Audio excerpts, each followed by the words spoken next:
ವಿಷ್ಣು ಪುರಾಣದ ಯಥಾಶಕ್ತಿ ಮುಂದಿನ ಚಿಂತನೆಯನ್ನು ನಡೆಸಲಿಕ್ಕೆ ಪ್ರಯತ್ನಿಸ್ತೇನೆ. ನಿನ್ನೆ ದಿವಸ ಭಗವದ್ಭಕ್ತರ ಕಥೆಯಲ್ಲಿ ಆ ಧ್ರುವನ ಕಥೆಯನ್ನು ನಾವು ನೋಡಿದ್ದೆವು. ನಂತರದಲ್ಲಿ ವೇನ, ಪೃಥು ಇವರ ವೈಭವಗಳನ್ನೆಲ್ಲ ಪುರಾಣ ತುಂಬ ಸುಂದರವಾಗಿ ವರ್ಣನೆ ಮಾಡಿದೆ. ಆಮೇಲೆ ಬ್ರಹ್ಮಪಾರದ ಸ್ತೋತ್ರದ ಪೂರ್ವಪೀಠಿಕೆಯನ್ನು ಹೇಳಿ ಆ ಬ್ರಹ್ಮಪಾರ ಸ್ತೋತ್ರವನ್ನು ಯಾರು ಕಂಡರು, ಅದರ ಲಾಭಾಂಶಗಳೇನು, ಇದೆಲ್ಲವನ್ನು ಕೂಡ ಯಥಾಶಕ್ತಿಯಾಗಿ ನಿನ್ನೆ ದಿವಸ ನಾವು ನೋಡಿದ್ದೇವೆ. ಮುಂದೆ ವಿಷ್ಣು ಪುರಾಣದಲ್ಲಿ ತುಂಬ ವಿಷಯಗಳನ್ನೆಲ್ಲ ಹೇಳ್ತಾ ಪ್ರಹ್ಲಾದನ ಕಥೆಯನ್ನು ಹೇಳಬೇಕು ಅಂತ ಮೈತ್ರೇಯರು ಕೇಳಿಕೊಳ್ಳುತ್ತಾರೆ.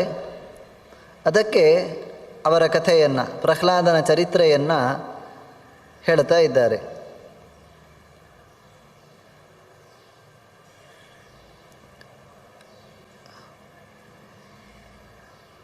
ದಿತೇಃ ಪುತ್ರೋ ಮಹಾವೀರ್ಯೋ ಹಿರಣ್ಯಕಶಿಪುಃ ಪುರ ತ್ರೈಲೋಕ್ಯಂ ವಶಮಾನಿನ್ಯೇ ಬ್ರಹ್ಮಣೋ ವರದರ್ಪಿತಃ. ಈ ವಿಷಯಗಳೆಲ್ಲ ನಮಗೆ ಗೊತ್ತಿರುವಂಥದ್ದೇ. ಮಹಾಪರಾಕ್ರಮಿಯಾದಂತಹ ಹಿರಣ್ಯಕಶಿಪು ಚತುರ್ಮುಖ ಬ್ರಹ್ಮನನ್ನು ಕುರಿತು ತಪಸ್ಸು ಮಾಡಿದ. ಆ ತಪಸ್ಸಿನಿಂದ ವರವನ್ನು ಪಡೆದು ಅಹಂಕಾರಪೂರಿತನಾದ. ದೇವತೆಗಳಿಗೆಲ್ಲ ಅನ್ಯಾಯವನ್ನು ಮಾಡಲಿಕ್ಕೆ ಆರಂಭ ಮಾಡಿದ. ಅವನಿಗೊಬ್ಬ ಮಗ ಪ್ರಹ್ಲಾದ.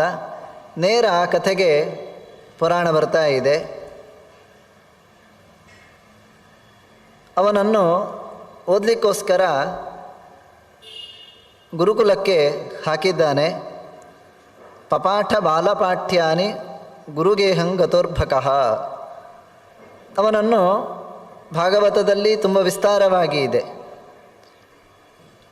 ಅವನ ಇತಿಹಾಸಗಳನ್ನೆಲ್ಲ, ಪೂರ್ವೇತಿಹಾಸಗಳನ್ನೆಲ್ಲ ಅಲ್ಲಿ ಹೇಳಿದ್ದಾರೆ. ಗರ್ಭದಲ್ಲಿರುವಾಗ ನಾರದರಿಂದ ಉಪದೇಶ ಪಡೆದದ್ದು, ಈ ವಿಷಯಗಳೆಲ್ಲ ಅಲ್ಲಿ ಇವೆ. ಇಲ್ಲಿ ಕೆಲವೊಂದು ಅಂಶಗಳನ್ನು ಬಿಟ್ಟು ಕೆಲವೊಂದು ವಿಷಯಗಳನ್ನು ಹೇಳ್ತಾ ಇದ್ದಾರೆ.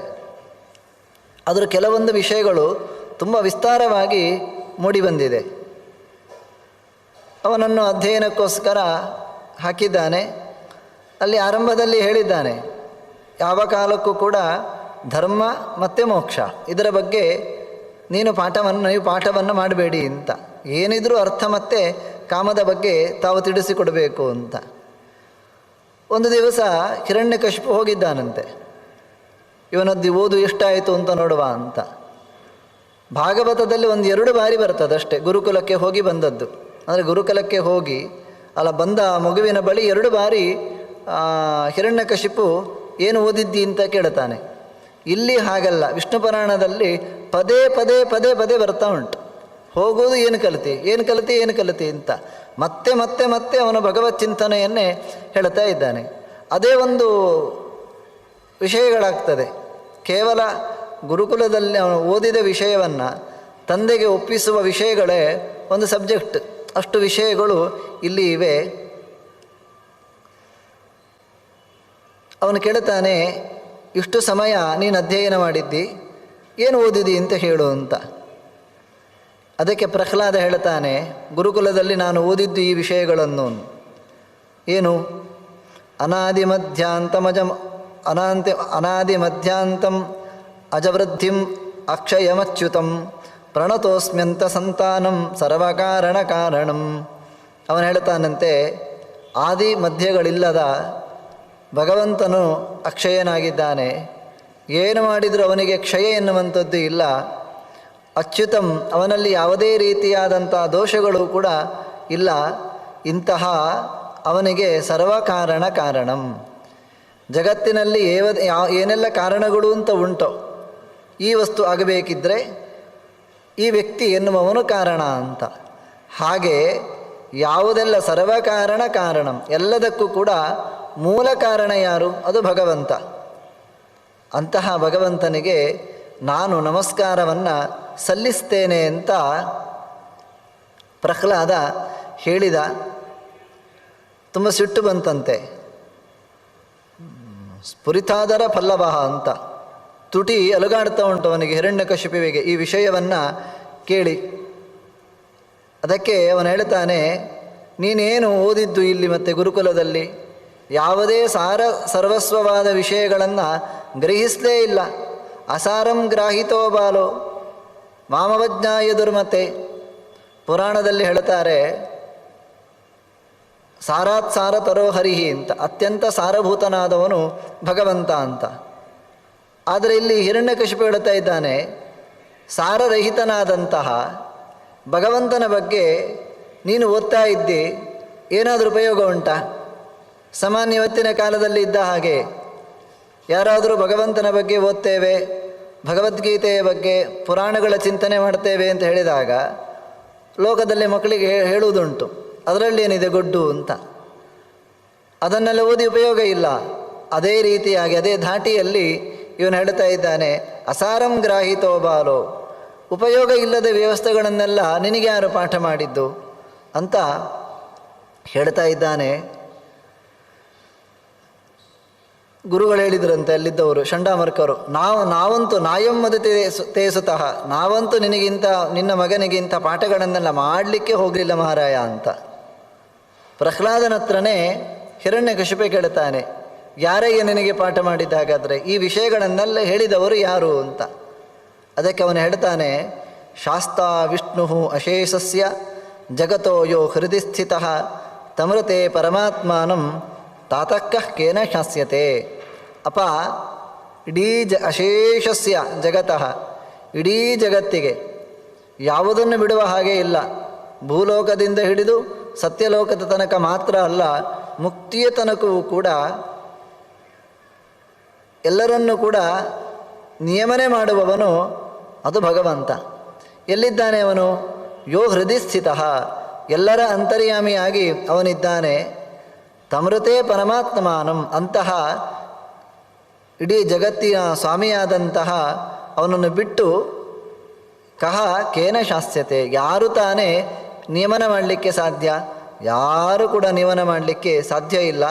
ಅದು ಭಗವಂತನೊಬ್ಬನೇ ಇಡೀ ಜಗತ್ತನ್ನು ನಿಯಮಿಸುವವನು. ಅಂತಹ ಭಗವಂತನೇ ನನ್ನ ಹೃದಯದ ಒಳಗೆ ಕೂತು ಇಂತಹ ಒಂದು ಬುದ್ಧಿಯನ್ನು ನನಗೆ ಪ್ರೇರೇಪಿಸಿದ್ದಾನೆ ಅಂತ. ಕೋಯಂ ವಿಷ್ಣು ಸುದುರ್ಬುದ್ಧೇ ಎಂಬ್ರವೀಷಿ ಪುನಃ ಪುನಃ. ಕೂತ್ರೆ ಎದ್ರೆ ವಿಷ್ಣು ವಿಷ್ಣು ವಿಷ್ಣು ಅಂತ ಹೇಳ್ತಿ,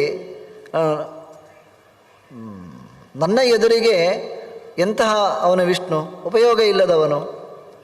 ಹಾಗಾಗಿ ಆ ವಿಷಯಗಳನ್ನೆಲ್ಲ ನೀನು ಮಾತನಾಡುವುದು ಬಿಡಬೇಕು ಅಂತ. ಆದರೂ ಮತ್ತೆ ಪ್ರಹ್ಲಾದ ಹೇಳ್ತಾ ಇದ್ದಾನೆ, ನ ಶಬ್ದ ಗೋಚರಂ ಯಸ್ಯ ಯೋಗಿಧ್ಯೇಯಂ ಪರಂ ಪದಂ ಯತೋ ಯಶ್ಚ ಸ್ವಯಂ ವಿಶ್ವಂ ಸವಿಷ್ಣು ಪರಮೇಶ್ವರಃ. ನೋಡುವಪ್ಪ, ನ ಶಬ್ದ ಗೋಚರಂ ಯಸ್ಯ, ಅವನು ಶಬ್ದಕ್ಕೆ ಗೋಚರನಾಗುವವನಲ್ಲ. ಕೇವಲ ಶಬ್ದಗಳಿಂದ ಅವನನ್ನು ತಿಳ್ಕೊಳ್ಬಹುದು ಅಂತಂದರೆ ಪೂರ್ಣವಾಗಿ ಕೇವಲ ಶಬ್ದಗಳಿಂದ ತಿಳಿದುಕೊಳ್ಳಲಿಕ್ಕೆ ಸಾಧ್ಯ ಇಲ್ಲ. ವೈದಿಕ ವಾಂಗ್ಮಯಗಳಿವೆ, ಪುರಾಣ ಪ್ರಪಂಚ ಇದೆ, ಮಹಾಭಾರತ ಇದೆ, ಬ್ರಹ್ಮಸೂತ್ರಗಳೆಲ್ಲ ಇವೆ. ಇದನ್ನೆಲ್ಲವನ್ನು ನಾವು ನೋಡಿದರೆ ಅದರಿಂದ ಭಗವಂತ ಗೊತ್ತಾಗ್ತಾನೋ? ಅವನು ಹೇಳ್ತಾ ಇದ್ದಾನೆ ಪ್ರಹ್ಲಾದ, ನ ಶಬ್ದ ಗೋಚರಂ, ಕೇವಲ ಮೇಲಿಂದ ಮೇಲೆ ನೋಡಿದಾಗ ಭಗವತ್ ಸ್ವರೂಪ ಎನ್ನುವಂಥದ್ದು ಅಲ್ಲಿ ಕಾಣುವುದಿಲ್ಲ. ಅಲ್ಲಿ ಸಾಧನೆಯನ್ನು ಮಾಡಬೇಕು. ಸಾಧನೆಯನ್ನು ಮಾಡಿ, ನಾವು ನಿನ್ನೆ ಕಥೆಯಲ್ಲಿ ಧ್ರುವ ಯಾವ ರೀತಿಯಾಗಿ ಭಗವಂತನನ್ನು ಕಂಡ ಅದನ್ನು ನಾವು ಸ್ವಲ್ಪ ನೋಡಿದ್ದೇವೆ. ಹಾಗೆ ಕಂಡಾಗಲೂ ಕೂಡ ಪೂರ್ಣವಾಗಿ ಅವನ ಅರ್ಥ ಆಗುವವನಲ್ಲ. ನಮೋ ಭಗವತೆ ವಾಸುದೇವಾಯ ಎನ್ನುವ ಮಂತ್ರವನ್ನು ಋಷಿಗಳು ಉಪದೇಶ ಕೊಟ್ಟರು. ಅದು ಶಬ್ದಗಮ್ಯ ಭಗವಂತ, ಹಾಗಾಗಿ ಆ ಶಬ್ದವನ್ನು ಉಪದೇಶ ಕೊಟ್ಟದ್ದು. ಅಲ್ಲಿ ಹೇಳಿದಂತೆಯೇ ಅವನು ಸಾಧನೆಯನ್ನು ಮಾಡಿದ. ಸಾಧನೆಯನ್ನು ಮಾಡಿಯೂ ಭಗವಂತನನ್ನು ಕಂಡ. ಭಗವಂತನನ್ನು ಕಂಡಾಗಲೂ ಅವನು ಪೂರ್ತಿ ಧ್ರುವನಿಗೂ ಕೂಡ ಅರ್ಥ ಆಗುವವನಲ್ಲ. ಹಾಗೆಯೇ ನ ಶಬ್ದ ಗೋಚರಂ, ಅವನು ಪೂರ್ಣವಾಗಿ ಶಬ್ದಗಮ್ಯನಲ್ಲ. ಅವನು ಶಬ್ದನ ಕೇವಲ ಶಬ್ದಗಮ್ಯನೇ, ಕೃಷ್ಣನೇ ಹೇಳಿರುವ ಮಾತು. ವೇದೇಶ್ಚ ಸರ್ವೈ ಅಹಮೇವ ವೇದ್ಯ ಅಂತ. ಎಲ್ಲ ವೇದಗಳು ನನ್ನನ್ನೇ ಹೇಳ್ತಾ ಇದೆ. ಮತ್ತು ಇಲ್ಲಿ ಏನು ಹೇಳ್ತಾ ಇದೆ ಪುರಾಣ? ನ ಶಬ್ದಗೋಚರಂ ಯಸ್ಯ, ಪೂರ್ಣವಾಗಿ ಅರ್ಥ ಆಗುವುದಿಲ್ಲ ಅಂತ. ಆ ಮಾತಿಗೆ ಅರ್ಥ ಯೋಗಿಧ್ಯೇಯಂ, ಯೋಗಿಗಳಿಂದ ಧ್ಯೇಯನಾದವನು. ತುಂಬ ದೊಡ್ಡ ಯೋಗಿಗಳು, ಪರಮಾತ್ಮನನ್ನು ನಿರಂತರವಾಗಿ ಆರಾಧನೆ ಮಾಡುವವರು, ಅವರು ನಿನ್ನ ಸ್ವರೂಪವನ್ನು ಕಾಣ್ತಾರೆ. ಇಡೀ ಜಗತ್ತಿಗೆ ಸೃಷ್ಟಿಕರ್ತರ ಅವನೊಬ್ಬನೇ ಇದ್ದಾನೆ, ಪರಮೇಶ್ವರ ಅಂತ ಹೇಳಿದಾಗ ಅವನು ಮತ್ತೆ ಹೇಳ್ತಾನಂತೆ, ಪ್ರವಿಷ್ಟ ಕೋಸ್ಯ ಹೃದಯೇ ದುರ್ಬುದ್ಧೇ ಅತಿಪಾಪಕೃತು ಅಂತ. ಅಲ್ಲ, ನಿನ್ನ ಒಳಗೆ ಆ ವಿಷ್ಣು ಭೂತದಂತೆ ಪ್ರವೇಶ ಮಾಡಿಬಿಟ್ಟಿದ್ದಾನೆ. ಭೂತದ ಹಾಗೆ ಪ್ರವೇಶ ಮಾಡಿ ನಿನ್ನನ್ನು ಕೆಟ್ಟ ದಾರಿಯಲ್ಲಿ ಕರೆದುಕೊಂಡು ಹೋಗ್ತಾ ಇದ್ದಾನೆ ಅಂತ. ಹಾಗಾಗಿ ಬಾಯಿಗೆ ಬಂದ ಹಾಗೆ ಮಾತನಾಡ್ತಾ ಇದ್ದಿ. ಕೆಲವೊಮ್ಮೆ ಬೈಯುವುದುಂಟು ಮಕ್ಕಳಿಗೆ, ಬಾಯಿಗೆ ಬಂದ ಹಾಗೆ ಮಾತನಾಡ್ತಿ ಅಂತ. ಅದೇ ರೀತಿಯಾಗಿ ಹಿರಣ್ಯಕಶಿಪು ಹೇಳ್ತಾ ಇದ್ದಾನೆ, ಬಾಯಿಗೆ ಬಂದ ಹಾಗೆ ನೀನು ಮಾತನಾಡ್ತಾ ಇದ್ದಿ. ಇದಕ್ಕೆಲ್ಲ ಕಾರಣ ಆ ವಿಷ್ಣು ನಿನ್ನ ಒಳಗೆ ಭೂತದಂತೆ ಪ್ರವೇಶಿಸಿದ್ದಾನೆ ಅಂತ. ಆಗ ಪ್ರಹ್ಲಾದ ಹೇಳ್ತಾನೆ, ನ ಕೇವಲಂ ಮದ್ಹೃದಯಂ ಸ ವಿಷ್ಣು ಆಕ್ರಮ್ಯ ಲೋಕಾನಖಿಲಾನವಸ್ಥಿತಃ. ನ ಕೇವಲಂ ಮದ್ಹೃದಯಂ ಸ ವಿಷ್ಣು ಆಕ್ರಮ್ಯ, ಕೇವಲ ನನ್ನ ಹೃದಯದ ಒಳಗೆ ಮಾತ್ರ ಪ್ರವೇಶಿಸಿ ಭಗವಂತ ಇರುವುದಲ್ಲ. ಆಕ್ರಮ್ಯ ಲೋಕಾನಖಿಲಾನವಸ್ಥಿತಃ, ಇಡೀ ಜಗತ್ತಿನ ಒಳಗೆ ಪ್ರವೇಶ ಮಾಡಿ ಈ ಜಗತ್ತಿನ ಅಂತರ್ಯಾಮಿಯಾಗಿ ಅವನಿದ್ದಾನೆ. ಸಮಸ್ತ ಚೇಷ್ಟಾಸು ಯುನಕ್ತಿ ಸರ್ವಗಃ, ಎಲ್ಲೆಡೆಯೂ ಕೂಡ ಇದ್ದು ಎಲ್ಲರ ಚೇಷ್ಟೆಯನ್ನು ಕೂಡ ಪೂರ್ಣವಾಗಿ ಪ್ರೇರೇಪಿಸುವವನು ಅವನೊಬ್ಬನೇ ಇದ್ದಾನೆ. ಹಾಗಾಗಿ ಕೇವಲ ನನ್ನ ಒಳಗೆ ಮಾತ್ರ ಪ್ರವೇಶ ಮಾಡಿದವನಲ್ಲ. ನೀನೇನು ಹೇಳ್ತಾ ಇದ್ದಿ? ಕೇವಲ ನಿನ್ನ ಒಳಗೆ ಆ ವಿಷ್ಣು ಪ್ರವೇಶಿಸಿ ಭೂತದಂತೆ ನನ್ನಿಂದ ಕೆಟ್ಟ ಕೆಲಸಗಳನ್ನು, ಕೆಟ್ಟ ಮಾತನ್ನು ಆಡಿಸ್ತಾ ಇದ್ದಿ ಅಂತ. ಅದಕ್ಕೆ ಅವನು ಉತ್ತರ ಕೊಡ್ತಾ ಇದ್ದಾನೆ, ಅದು ಅಲ್ಲ, ನನ್ನೊಳಗೆ ಮಾತ್ರ ಅಲ್ಲ, ನಿನ್ನೊಳಗೂ ಕೂಡ ಪ್ರವೇಶಿಸಿ ಎಲ್ಲವನ್ನು ಕೂಡ ಮಾಡಿಸ್ತಾ ಇರುವವನು ಅದು ಭಗವಂತ. ಕೇವಲ ನಿನ್ನೊಳಗೆ ಮಾತ್ರ ಅಲ್ಲ, ಇಡೀ ಜಗತ್ತಿನ ಒಳಗೆ.